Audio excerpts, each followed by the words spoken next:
यहाँ पर होना और साथ में नई शिक्षा जो नीति शुरुआत की है, ऐसे में क्या कुछ देखते हैं, किस तरीके से शिक्षण संस्थान अब आगे की ओर बढ़ रहे हैं? पहले तो मैं कृतज्ञ हूं प्रधानमंत्री नरेंद्र मोदी जी का। उन्होंने अपने व्यस्ततम समय से समय निकालकर जो 125वीं वर्षगांठ हमारी सिंधिया स्कूल की है, 1897 में जो शिक्षा की संस्थान मेरे पूर्वज माधव महाराज प्रथम के द्वारा स्थापित की गई थी, देश में योग्य जनसेवक प्रशासनिक अफसरों को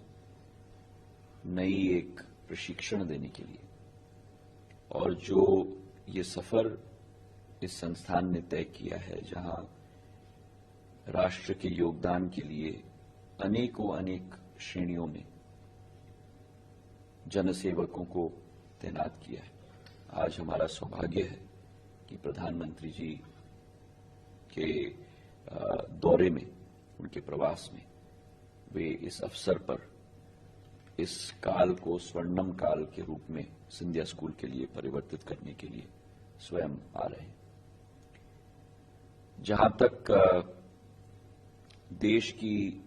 शिक्षा की क्षेत्र की बात है, प्रधानमंत्री जी ने स्वयं पिछले 9 वर्षों में देश की शिक्षा के क्षेत्र को पूर्ण रूप से परिवर्तित कर दिया है। जिस शिक्षा पॉलिसी को पिछले 30 साल से ना कोई परिवर्तन, ना कोई आधुनिकता उस शिक्षा की पॉलिसी में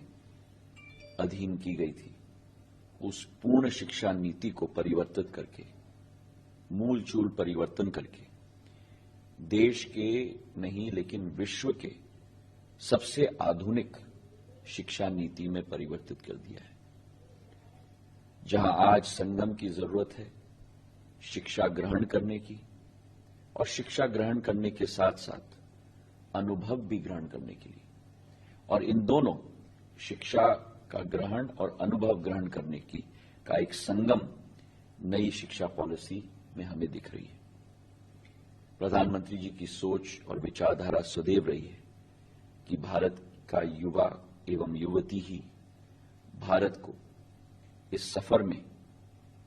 अमृत काल से शताब्दी काल के सफर में,